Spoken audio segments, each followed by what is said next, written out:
देखो बच्चों, आज की क्लास में क्वाड्रेटिक क्वाड्रेटिक इक्वेशन का वर्ड प्रॉब्लम बताएंगे। How can we tackle difficult problem. इसके लिए हम क्या करेंगे, सबसे पहले तो जो गिवन इंफॉर्मेशन है उस इंफॉर्मेशन को ध्यान से पढ़ो। फिर ध्यान से पढ़ने के बाद क्या है, उसके बेस पर हम क्वाड्रेटिक इक्वेशन बनाएंगे और फिर क्वाड्रेटिक इक्वेशन को सिंपलीफिकेशन करेंगे। बस इतना आसान मेथड है। सुनने में तो बहुत आसान लगा, ठीक ना। ये भी सोच रहा होगा सर है ये बात तो पढ़ने हमको भी आता है, समझने भी आता है, लिखने भी नहीं आता। तो देखो सब आ जाएगा, थोड़ा धीरे धीरे समझो। शुरू करते हैं। पहले क्या है, problem number 1। Rohan mother is 26 year older than him. मतलब रोहन से 26 ईयर ओल्डर है, ज्यादा एज की उसकी माँ है। Product of the age 3 year from now, आज से 3 साल पहले की बात कर रहा है। दोनों का प्रोडक्ट का एज कितना था, 360। Find the age of mother and Rohan. तो देखो इसको सॉल्व करने का हम आसान तरीका अप्लाई करते हैं। क्या, इसमें से किसी एज का एक का एज मान लो, तो हम क्या लिखते हैं, लेट एज ऑफ, क्या ले बताओ हमारी मर्जी, let age of Rohan, age of Rohan. हमने पहले रोहन का एज लिखा, कितने ईयर रोहन का एज लेते हैं, 1 ईयर। 1 ईयर देखो सोच करके अपने आप लिखना पड़ेगा। 1 ईयर एज ऑफ मदर कितना है इसमें, 26 year older. Age of mother यानी इसमें जो रोहन का एज है उससे 26 ईयर एज क्या है, ओल्डर है। तो x प्लस 26, हमने बिल्कुल बिल्कुल आसान सा क्वेश्चन पढ़ लिया है इतना। x प्लस 26 ईयर एज उसकी माँ की है। तो क्या करेंगे, अब दोनों का प्रोडक्ट 3 ईयर एगो, ये हमने कैसा एज लिया है, परसेंटेज लिया है भाई, आज का एज लिया है। 3 ईयर एगो का एज नहीं लिया है। तो आज का अगर ये कहानी है तो 3 साल पहले की कहानी क्या होगी, पहले इसके बारे में समझो। तो एज ऑफ रोहन 3 ईयर एगो, मतलब 3 ईयर एगो, 3 साल पहले क्या था, एज ऑफ रोहन कितना था यहाँ पर, age of Rohan, age of Rohan. तो रोहन का एज क्या होगा, ये 3 साल पहले। तो हम क्या करते हैं, जो प्रेजेंट एज है उसमें से 3 माइनस करते हैं, तो x माइनस 3 ईयर, इतना ईयर यहाँ पर एज था 3 साल पहले। Age of mother, age of mother Rohan के मदर के एज क्या था, 3 ईयर पहले। तो x प्लस 26 और माइनस इसमें क्या करेंगे, 3 माइनस कर देंगे, 3 यानी इतने year age. According to question क्या कर रहा है यहाँ पर, अब यहाँ पर लिख दो जो क्वेश्चन में कंडीशन दिया हुआ है। According to question, A Q according to question, जो कंडीशन का दिया हुआ है अकॉर्डिंग टू क्वेश्चन, क्या कंडीशन दिया हुआ है कि दोनों का प्रोडक्ट का एज कितना था, 360। तो प्रोडक्ट ऑफ एज मतलब ये रोहन का एज है 3 ईयर पहले, 3 year ago, multiplied by age of Rohan's mother is x plus 3 year ago, and if we multiply age of both Rohan and his mother and we get 360। अब बच्चों क्या करना है, अब हमारा काम कंप्लीट खत्म हो गया मेरा काम, लेकिन तुम्हारा काम बच गया। अब इसको क्या करेंगे, हम क्वाड्रेटिक इक्वेशन में कन्वर्ट करेंगे। तो इसको इससे मल्टीप्लाई करते हैं, चलो 2 स्टेप और लिख देते हैं। तो इसका आंसर क्या आ जाएगा, एक्स स्क्वायर, हमने एक्स को एक्स से मल्टीप्लाई किया। तुम लोग क्या करना पेपर में, x multiplied by x plus 23 minus 3 multiplied by 3 को किससे मल्टीप्लाई करना है, x plus 23 is equal to 360। इसको हम ऐसे लिखेंगे। फिर इसको लिखने के बाद क्या आ जाएगा यहाँ पर, x square plus 23x minus 3x minus 69 is equal to 360। फिर क्या करना है इसको, अभी क्वाड्रेटिक क्वेश्चन में कन्वर्ट तो हो गया, लेकिन प्रॉपर थोड़ा सा नहीं है, तो इसको हम सोल्व करेंगे। एक्स इक्वल टू क्या लिखेंगे यहाँ पर, x equal to x square और ये प्लस 20x और माइनस 63 एंड माइनस 69, माइनस 69 आ रहा, ठीक है। Minus 69 minus 360 is equal to 0। अब क्या करना है, इसको हमको सोल्व करना है। तो एक्स स्क्वायर प्लस 20x और माइनस ए बी माइनस तो 9 एंड 6 6 12 और 1 तो 4 2 9 इक्वल टू 0।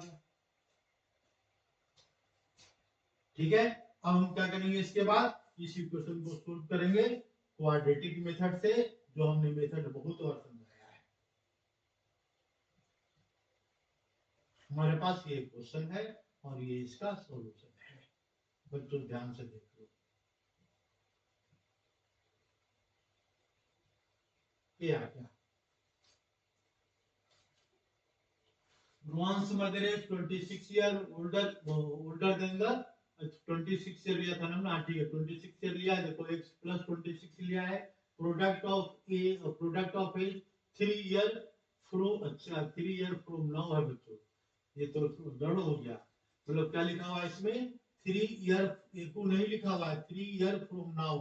देखो एक प्रॉब्लम हो गई है ना, पहले क्वेश्चन में प्रॉब्लम हो गया।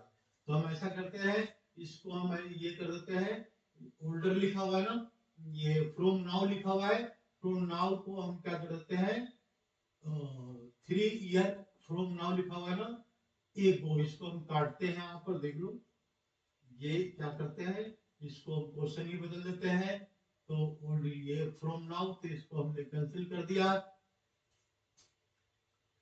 और कैंसिल करके हमने क्या लिख दिया, एक को, बस फिर सही हो। लेकिन हमारा क्वेश्चन क्या था बच्चों, 3 ईयर फ्रॉम नाउ, ठीक है, फ्रॉम नाउ यहाँ पर लिखा हुआ प्रॉब्लम इसका 3 ईयर फ्रॉम नाउ लिखा हुआ, इसके बाद का तो वही काम करेंगे। अगर फ्रॉम नाउ होता तो क्या लिखते हैं, let age of Rohan, age of Rohan, चलो ये भी सोल्व कर देते हैं, equal to x year, age of mother क्या लिखे यहाँ पर, एज ऑफ मदर एज लिखेंगे यहाँ पर, मदर एज क्या लिखेंगे, तो x प्लस 26। अब यहाँ पर सीधा लिख दो, ये 3 year from now, 3 year after from now, from 3 year from now. तो कितना जाएगा इसका एज, आएगा रोहन का एज क्या जाएगा, x प्लस 3 और मदर का एज क्या जाएगा, x 26, x प्लस 29, दोनों को मल्टीप्लाई करेंगे तो क्या जाएगा 360। एक क्वेश्चन नंबर 2 हो गया, ये अलग क्वेश्चन हो गया बच्चों, ये अलग क्वेश्चन हो गया, ठीक है ना। क्योंकि यहाँ पर हमने ध्यान से इसको पढ़ा नहीं, तुम लोग ऐसा गलती नहीं करना है, क्योंकि भाई तुम लोग को मार्क्स लेना है, हमको मार्क्स नहीं लेना है। हमने समझा दिया 2 क्वेश्चन, एक नहीं 2, ठीक है। बाकी वही काम करना है, मल्टीप्लाई करना है इसको, इसके बाद मल्टीप्लाई करने के बाद जब क्वाड्रेटिक क्वेश्चन में कन्वर्ट हो जाएगा तो हमको क्या करना है, x equal to minus b plus minus under root b square minus 4ac का मेथड अप्लाई करना है, या फिर अपॉन 2a, या फिर क्या करेंगे मिडिल टर्म को ब्रेक कर देंगे, उससे भी x की वैल्यू आ जाएगी। x मतलब रूट होता है, तो रूट ऑफ इसका सॉल्यूशन बता देगा, बस ठीक है। सेकंड क्वेश्चन की बात करते हैं, ये फर्स्ट क्वेश्चन आ गया समझ में, सेकंड क्वेश्चन की बात करो। सेकंड क्वेश्चन में क्या लिखा हुआ है, ये train travel 380 kilometre with uniform speed. तो इसका यूनिफॉर्म स्पीड क्या है, एक जैसा स्पीड है, ये पता नहीं स्पीड क्या है। If speed of the train had been 18 kilometre per hour less, मतलब इसका रिड्यूस स्पीड को अगर हम रिड्यूस करते हैं, जो इसका ओरिजिनल स्पीड है उससे हमने 8 किलोमीटर पर आवर रिड्यूस कर दिया। ये क्वेश्चन में कह रहा है, हम नहीं बोल रहे हैं बच्चों, ध्यान रखना इस बात को। It would have taken 3 hour more time to, जब धीरे चलेगा जब टाइम ज्यादा लगेगा तो 3 घंटे इसको ज्यादा लग रहा है जाने में, to travel same distance. Find the speed of train, तो कुछ नहीं करेंगे, ये क्या लिखेंगे, speed of train, let speed of train, speed of train हमने कितना मान लिया यहाँ पर, speed of train equal to x kilometre per hour, और डिस्टेंस कितना ट्रेवल कर रहा है, डिस्टेंस देखो ध्यान से, डिस्टेंस ट्रेवल कर रहा है इसका, डिस्टेंस कितना ट्रेवल कर रहा है, ये डिस्टेंस 380 किलोमीटर, 380 किलोमीटर दोनों लिख देंगे, कुछ नहीं लिखे, क्वेश्चन पढ़ के इतना भी लिख देगा तो एक नंबर तो मिलेगा, ठीक ना। तो एक नंबर के चक्कर में नहीं रहना है, रहना पूरे मार्क्स के चक्कर में है। तो क्या करेंगे अब इसके बाद, तो टाइम कितना लगेगा, तो टाइम का फॉर्मूला अप्लाई करेंगे बच्चों। टाइम का फॉर्मूला क्या होता है, टाइम डिस्टेंस, टाइम का फॉर्मूला होता है डिस्टेंस अपॉन स्पीड, टाइम का फॉर्मूला क्या होता है, डिस्टेंस अपॉन स्पीड से हम डिवाइड कर देंगे, डिस्टेंस अपॉन स्पीड, बस ये वाला फॉर्मूला हमको यूज करना है। तो टाइम कितना लगेगा इसका, टाइम पहले स्पीड कंडीशन का, जब यूनिफॉर्म जा रहा है तो टाइम लगेगा, डिस्टेंस 380 किलोमीटर दिया हुआ है डिस्टेंस, और स्पीड कितना है, 1 किलोमीटर गिवन है पर आवर, ये क्या है यहाँ पर किलोमीटर, और किलोमीटर पर आवर दोनों को डिवाइड करेंगे तो टाइम का यूनिट क्या होता है, आवर, मतलब इतना आवर का टाइम लग रहा है। ये पहला कंडीशन से हमने लिख दिया। फिर क्या कर रहा है, if speed had been speed 8 kilometre per hour less, अगर उसको स्पीड को रिड्यूस करते हैं तो यानी इसका मतलब स्पीड को रिड्यूस करो, फिर स्पीड को कैसे रिड्यूस करना है, तो सेकंड कंडीशन लेना है, तो यानी बाय सेकंड कंडीशन दूसरा कंडीशन डालते हैं भाई इसमें, सेकंड कंडीशन, इसका स्पीड क्या कह रहा है यहाँ पर, सेकंड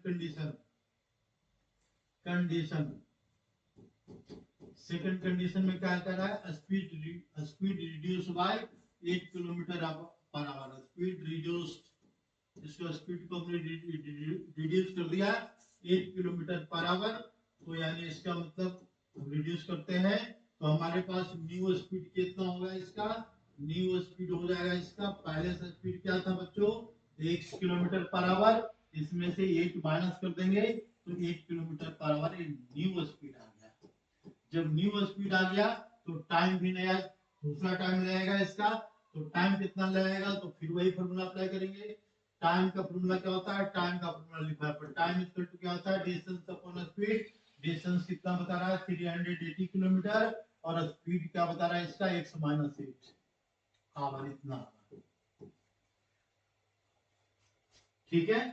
तो अब ध्यान से देखो कि जब यह स्पीड यहाँ पर ये टाइम अलग है और ये टाइम अलग है, ये टाइम कितना है 3 आवर मोर, ये 3 घंटे ज्यादा लग रहा है क्योंकि स्पीड इसका कम हो गया, तो हम क्या लिखेंगे यहाँ पर अकॉर्डिंग टू क्वेश्चन, क्या अकॉर्डिंग टू क्वेश्चन में क्या लिखेंगे इसको, अकॉर्डिंग टू क्वेश्चन लिखो यहाँ पर, अकॉर्डिंग टू क्वेश्चन के अकॉर्डिंग क्या लिखेंगे, तो पहले ये टाइम ज्यादा है तो 380 डिवाइडेड बाय 8 x माइनस 8 ये टाइम है, माइनस 380 डिवाइडेड बाय x, इसको डिवाइड करेंगे, ये क्या लग रहा है 3 आवर मोर, तो ये कितना है, मान लो 13 घंटे लग रहा है टाइम, इसका 10 घंटे का, दोनों को माइनस करेंगे तो 3 घंटे का डिफरेंस है, तो हमने 3 लिख दिया है यहाँ पर, बस।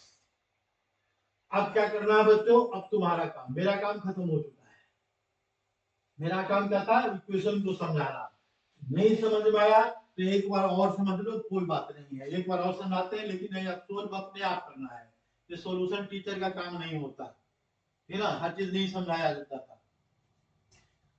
ट्रेन ट्रेवल 380 किलोमीटर ट्रेवल कर रही है ट्रेन, इसके बाद फिर क्या लिखा हुआ है, with uniform speed, uniform speed हमने x माना, देखो यूनिफॉर्म स्पीड x माना है यहाँ पर, फिर स्पीड का ट्रेन क्या हो रहा है इसका 8 kilometre per our, slower less हो रहा है यहाँ पर, तो पहला स्पीड है तो यानी, और ये दूसरा स्पीड है, दो स्पीड है, दोनों डिस्टेंस दोनों का सेम है, तो टाइम क्या लगेगा 300, इसको कैसे लिख लो, यहाँ पर एक्स माइनस 8 लिखा हमने, एक्स माइनस 8 और एक्स 2 स्पीड है, इसका डिस्टेंस दोनों का सेम है 380, तो इसका टाइम ज्यादा लगेगा बच्चों, ये बात ध्यान रखना, स्पीड कम है। तो 380 अपॉन एक्स माइनस 8 और माइनस 380 अपॉन एक्स, और दोनों को हमने लिख दिया, तो क्या है वैल्यू 3। बस इतनी सी बात है, ये इसी बात को हमने पूरी कहानी बना दिया, इसका लंबा टाइम लगा दिया। ठीक है, बाकी इसको सोल्व करना तुम्हारा काम है, लिखना लिखने का मेथड समझ लो, ठीक है, और इसमें जो इन्फॉर्मेशन दिया हुआ उसको पहले लिख लेंगे, लिखने के बाद फिर इसको सोल्व करेंगे, पूरे नंबर मिलेगा, एक नंबर के चक्कर में क्यों रहेगा, ठीक है ना, एक नंबर के चक्कर में नहीं, ये फुल मार्क्स लेना है। तो अब नेक्स्ट क्वेश्चन पर आते हैं, क्वेश्चन नंबर 2 हो गया, आगे बात समझ में, ठीक है। क्वेश्चन नंबर 3 देखते हैं बच्चों, एक ऐसा क्वेश्चन है, द कॉटेज इंडस्ट्रीज, ये एनसीईआरटी क्वेश्चन है, एनसीईआरटी के क्वेश्चन तो सारे होंगे, ठीक ना। It observe that cost of production of each article, देखो क्वेश्चन को ध्यान से समझना होता है, तो in a cottage industries it observe that cost of production of each article, जितने आर्टिकल बनता है, ठीक ना, मान लो फैक्ट्री में पेन बन रहा है 10 पेन बना दिया हमने, तो ईच आर्टिकल एक पेन का खर्च कितना बन रहा है यहाँ पर, each bar 3 more than the twice the number of article, मतलब प्रोडक्शन का जो कॉस्ट है कितना है, 3 more than twice the number of articles. अगर पेन फैक्ट्री में कितना बनाया, 10 पेन बनाया, तो एक पेन का खर्च कितना है, इसका एक्सपेंडिचर 10 है, इसको 2 से मल्टीप्लाई करेंगे और प्लस 3 करेंगे, कितना कॉस्ट का पेन का प्रोडक्शन कितना हो गया, इसका 23 रुपीज हो गया। ये क्या है क्वेश्चन में, तो 10 तो नंबर तो हमने अपनी मर्जी से लिया ना भाई, ये तो नंबर 10 नहीं है आंसर, तो इसको मिटा देंगे, ठीक है, इसको हमने मिटा दिया पहले, मिटाने के बाद क्या लिखेंगे, let number of particle produce be x, let number of article, number of article equal to x, हमने एक्स आर्टिकल बनाया, cost of one article, cost of one article, एक आर्टिकल का कॉस्ट कितना पड़ा हमें, तो ये पड़ा आर्टिकल का कॉस्ट कितना है, 3 मोर, 3 plus twice of number, this is number का ट्वाइस, कितना रुपीज, मतलब इसका नंबर ऑफ आर्टिकल ये है, तो ये वाला क्या है, ये कॉस्ट है, और कॉस्ट किस में होता है, रुपीज में होता है। फिर क्या कह रहा है, article produce on detail, find, ये नहीं लिखा क्या इसमें, 90 रुपीज था क्वेश्चन में, था ऐसा, ऐसे कैसे हो गया, होगा जरूर होगा, छोड़ो हम कुछ ले लेते हैं यहाँ पर, number of articles on a day, find क्या फाइंड आउट करना है इसमें, find number article produce on that day, ठीक है, तो उस दिन हमने आर्टिकल कितना प्रोड्यूस किया, एक्स, एक आर्टिकल कॉस्ट कितना पड़ा, 2x प्लस 3, तो इसमें लिखा हुआ है total expenditure on that day, total produce on that day, ये ठीक है। और इसके बाद देखो थोड़ा सा यहाँ क्वेश्चन को हमको ऐड करना पड़ेगा, इफ टोटल एक्स, ये टोटल टोटल क्या लिखे यहाँ पर, total cost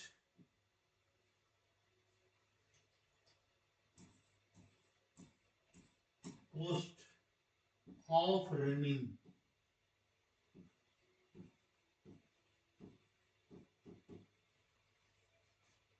on a day is, कुछ भी लिख देते 1000 रुपीज, 1000। तो हमको क्या फाइंड करना है, find number of production, find number of production, find number of production, ये तो क्वेश्चन ही गलत लिख दिया था, लेकिन क्वेश्चन को हमने सही किया। तो नंबर ऑफ प्रोडक्शन हमने लिख लिया है, इतना इसका कॉस्ट पड़ रहा है, तो फिर क्या करें, टोटल कॉस्ट कितना पड़ गया भाई, एक पेन का इतना खर्चा है, नंबर ऑफ पेज, तो अकॉर्डिंग टू क्वेश्चन, है ना, क्या लिखेंगे इसमें, अकॉर्डिंग टू क्वेश्चन, क्या लिखो, लिख दो इसको यहाँ पर, अकॉर्डिंग टू क्वेश्चन क्या होगा इसका, एक्स इसका प्रोडक्शन है, एक्स क्या है, नंबर ऑफ प्रोडक्शन है, और इनटू 2x + 3 क्या है, एक प्रोडक्शन का कॉस्ट है, तो ये हमारा टोटल कॉस्ट आ गया, और टोटल कॉस्ट क्या है इसका 1000, बस हो गया। बाकी देखो ये जो हमने नंबर लिखा है बच्चों अपनी मर्जी से लिखा है, अभी अभी सोच के डाला है, तो ये कोई जरूरी नहीं है कि नंबर इंटीग्रल ही आए, ये नंबर कैसा भी आ सकता है, लेकिन आएगा रियल, ये बात क्लियर है, ठीक है। ये क्वेश्चन नंबर 3 हो गया। आ गई बात समझ में, क्वेश्चन देखो बच्चों थोड़ा सा हमने चेंज किया है, इससे टेंशन लेने की जरूरत नहीं है, बात वही है, लेकिन हमने चेंज किया, चेंज करना पड़ा मजबूरी में, बीच में हमने छोड़ दिया था, ठीक है। नेक्स्ट क्वेश्चन पर, नेक्स्ट क्वेश्चन क्या कर रहा है, ये तो सबसे आसान क्वेश्चन है, फाइंड 2 कंसेक्यूटिव ऑड नंबर, तो ऑड नंबर पता करना है और कंसेक्यूटिव होने चाहिए, which sum of their square is 290, जो दोनों नंबर को स्क्वायर का सम 290 है, तो हम क्या 290 दिया हुआ है, तो लेट हम इसमें क्या लेते हैं, let first number be x, first number क्या मान लिया बच्चों, फर्स्ट नंबर को हमने मान लिया x मान लिया, तो सेकंड नंबर क्या आएगा, ऑड नेचुरल नंबर क्या आया अपन, ऑड नंबर, तो सेकंड नंबर क्या आएगा बच्चों बताओ, ऑड नंबर, तो सेकंड ऑड नंबर क्या बताएगा इसका, x + 2 बताएगा, 2 क्यों लिखा, तो मान लो एक ऑड नंबर लो 101, तो इसका दूसरा ऑड नंबर क्या आएगा x 103, दो के गैप पर आता है, इसका नेक्स्ट नंबर क्या है, मान लो हम 103 लेते हैं तो 105, दो के गैप पर चलता है, इसलिए हमने क्या पुट किया x + 2, तो अकॉर्डिंग टू क्वेश्चन क्या लिखेंगे यहाँ पर, अकॉर्डिंग टू क्वेश्चन पहले सम ऑफ दियर स्क्वायर, तो पहले स्क्वायर करो, और इसके बाद पहले का स्क्वायर और दूसरे नंबर का स्क्वायर करेंगे, स्क्वायर करने पर दियर सम मतलब दोनों को प्लस कर दिया हमने, प्लस करने के बाद कितना रहा है 290, देखो 290, ठीक है बच्चों। तो अब इसको क्या करना है, सिंपलीफाई करना है बस, सिंपलीफाई करने के लिए क्या लिखेंगे, एक्स स्क्वायर प्लस, इसको ब्रैकेट ओपन करेंगे तो x square plus 4x and plus 4 equal to 290, देखो हमने इसको आराम से लिख दिया, आराम से लिखने के बाद क्या करेंगे, आराम से इसको ऐड कर देंगे, और ऐड करने के बाद इसको हम सिंपलीफाई कर देंगे, तो x square plus x square 2x square आ गया बच्चों, प्लस 4x आ गया, और प्लस 4 माइनस 290 इक्वल टू कितना पुट करेंगे 0, देयरफॉर 2x स्क्वायर और ये प्लस 4x, फिर क्या लिखेंगे माइनस 286 आ जाएगा, इसमें 86 इज इक्वल टू 0, ये नंबर 2 से देखो नंबर जा रहा है, तो 2 से डिवाइड होने पर क्या रहा है, इसमें x स्क्वायर आ गया, ये भी 2 से डिवाइड होगा तो प्लस 2x आ गया, और ये कितना आ गया 143 इक्वल टू 0, बाकी हम अप्लाई कर देंगे कौन सा मेथड सोल्व करने के लिए, x equal to minus b plus minus, अगर सोल्व नहीं हो रहा है तो plus minus under root b upon 2a वाला मेथड अप्लाई कर देंगे, क्वेश्चन सोल्व हो जाएगा बस। देखो बच्चों ध्यान से, आया समझ में या नहीं आया, बिल्कुल क्लियर होना चाहिए क्वेश्चन है, ऑड नंबर है या इवन नंबर, क्या दे क्वेश्चन में हमने ऑड लिखा है, अगर गलती से इवन लिख देता है यहाँ पर, ठीक है ना, यहाँ पर लिख देता ऑड, ऑड नंबर है, अगर हम इसको इवन नंबर में यहाँ इवन नंबर लिख दे, यहाँ पर क्वेश्चन चेंज कर देंगे, तब भी यही मेथड होगा भाई, इसका सम कुछ और आएगा, है ना, तो उस कंडीशन में भी क्या कर रहे हैं, बिल्कुल वही मेथड अप्लाई करेंगे, फर्स्ट नंबर भी x, second number x plus 2, और दोनों का स्क्वायर है तो x square plus x plus 2 का स्क्वायर, ठीक है ना, ये है सम कुछ और आएगा, यहाँ पर लिखा 290, यहाँ पर कुछ और आएगा, ठीक है, यहाँ पर सम का नहीं पता, बस मेथड वही होगा इसका, मतलब you have to read out given information carefully, पहला स्टेप। और x किसको लेना है, it depend in given condition, और उसी के बेस पर क्वाड्रेटिक इक्वेशन बनाना है, क्वाड्रेटिक इक्वेशन को सिंपलीफाई करना है, बस। हम नेक्स्ट क्वेश्चन पर आते हैं बच्चों।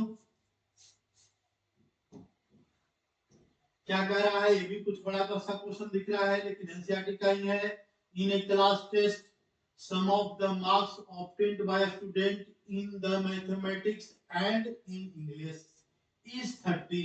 मतलब जो स्टूडेंट का मार्क्स मिल रहा है मैथमेटिक्स में और इंग्लिश में मिला करके 30, दोनों को मिलाने के बाद 30 बन रहा है। अब 30 कितने में बन रहा है इससे कोई लेना देना नहीं है, फेल है आपके पास, इससे भी कोई मतलब नहीं है। बात आई समझ में, हमको क्वेश्चन को सोल्व करना है।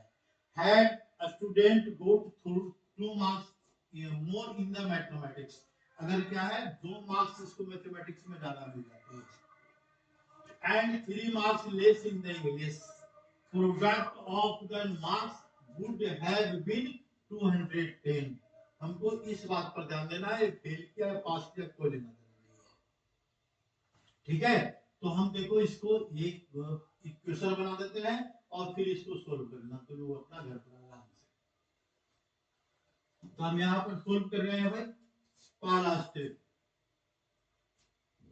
Late marks obtain, let marks in math, math में कितने नंबर आ गए भाई, तो उसको मान लिया हमने x। हम एक देखो नया मेथड सिखाते हैं, 2 वेरिएबल से सोल्व करते हैं, है ना। गलती से 2 वेरिएबल लगाते हैं क्योंकि यहाँ पर क्या दिख रहा है, इंग्लिश में दिख रहा है, and marks in English, marks in English, English का नंबर कितना आएगा, इंग्लिश का नंबर इसमें, तो इंग्लिश का नंबर है y, ठीक है। दोनों को प्लस करते हैं तो x प्लस y की जो वैल्यू है, x प्लस y की वैल्यू, ये वैल्यू क्या कर रहा है यहाँ पर 30, यानी इक्वेशन नंबर हमने 1 मान लिया, ठीक है। इसमें क्या करो, y की वैल्यू कैलकुलेट करो, तो y की वैल्यू क्या आ जाएगा इसमें, y इक्वल टू 30 माइनस 6, हम ये भी लिख सकते हैं, इक्वेशन फर्स्ट आ गया है। दूसरा मेथड सिखा रहे हैं। Now second condition क्या given है, had a student got 2 marks in the mathematics, write here according to question, क्या लिखेंगे भाई, had he got 2 marks in the mathematics, mathematics के जितने नंबर है उसके 2 नंबर और आ जाते हैं, देखो और आ गया x plus 2, and 3 marks less in the English, और इंग्लिश में 3 मार्क्स लेस, तो इंग्लिश में, इंग्लिश का मार्क्स हमने क्या लिया है, y लिया है बच्चों, y minus 3 और multiply product of the marks would be 210, हम दोनों को मल्टीप्लाई कर दिया, प्रोडक्ट बता रहा है, प्रोडक्ट कितना बता रहा है 210, ये हो गया 2 वेरिएबल। लेकिन बच्चों 2 वेरिएबल में क्वेश्चन क्वाड्रेटिक सोल्व नहीं होता, इसको हमको क्या करना है बच्चों, एक वेरिएबल में कन्वर्ट करना है, तो एक वेरिएबल में कन्वर्ट कैसे होगा, तो y की वैल्यू दिया हुआ है, देयरफॉर क्या लिखेंगे यहाँ पर, x plus 2 multiplied by y की वैल्यू डाल दो, y की वैल्यू क्या है 30 माइनस 6 मल्टीप्लाइड बाय 30 माइनस 6, और क्या है इसका -3, और यहाँ पर क्या है -3 equal to 210, this is equal to 210,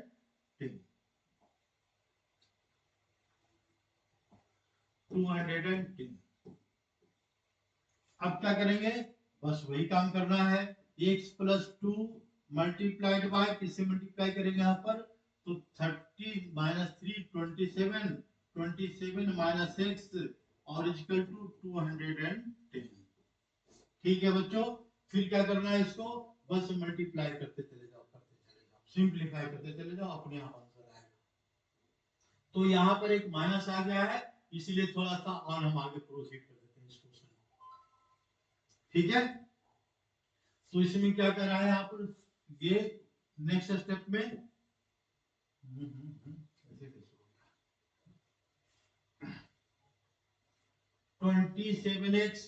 27x इसको इससे मल्टीप्लाई करेंगे तो -6² आएगा, -6² आएगा, इसको इससे मल्टीप्लाई करेंगे तो +54 आएगा, इसको इससे मल्टीप्लाई करेंगे तो -2x आ जाएगा इक्वल टू 210।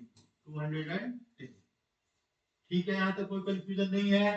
तो नहीं है तो हम आगे बढ़ते हैं। यहाँ पर -x², देखो -x² लिख दिया, 27 plus and it is minus, तो +25 लिख देते हैं यहाँ पर 25x and plus 54 minus 210 equal to 0.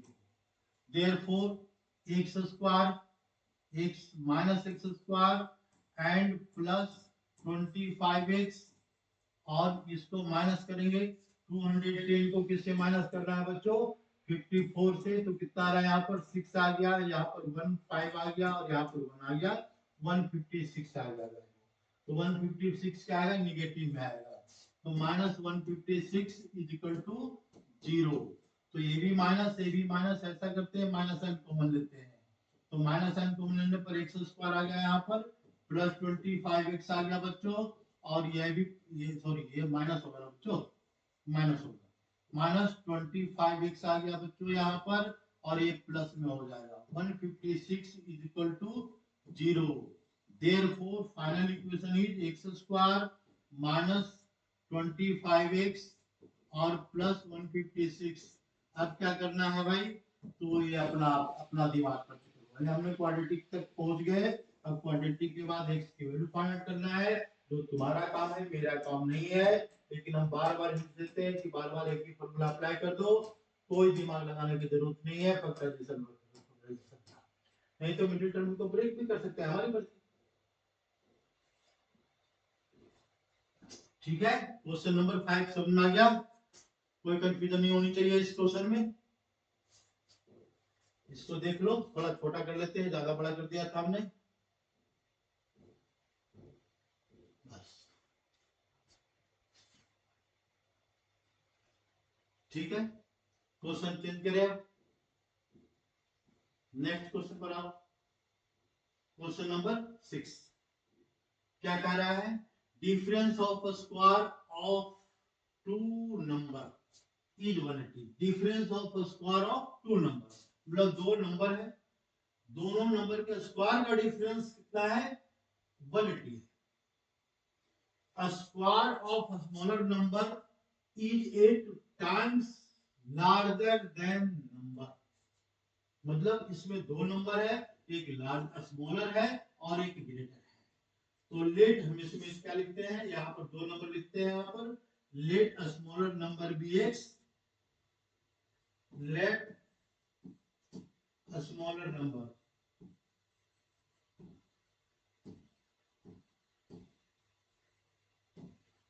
be x। तो लार्जर नंबर क्या जाएगा भाई? लार्जर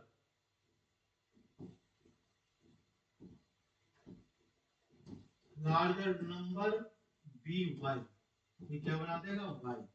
अब क्या कर रहा है नेक्स्ट स्टेप में? Difference of square of two number is 180। यानी पहला लार्जर नंबर है ये, तो वाई स्क्वायर पहले लिखेंगे, ये बड़ा नंबर है, माइनस एक्स स्क्वायर लिखेंगे इक्वल टू 180। इक्वेशन नंबर 1 हमने दो नंबर इसलिए लेकर के किया है कि देखो दो नंबर को, एक्स और वाई को, फिर बाद में हम एक वेरिएबल में बदल देंगे। कैसे बदलेंगे वो देखो वहां से पता चलेगा दूसरे स्टेटमेंट से। सेकंड स्टेटमेंट में क्या कह रहा है यहाँ पर? सेकंड स्टेटमेंट देखो ध्यान से, square of a smaller number, तो स्मॉलर क्या है इसका? x। तो x का स्क्वायर कर दिया हमने, ये क्या है? x square 8 times larger number. तो लार्जर नंबर क्या है? तो 8 है, तो 8y हम ऐसे लिख सकते हैं, कोई दिक्कत नहीं है।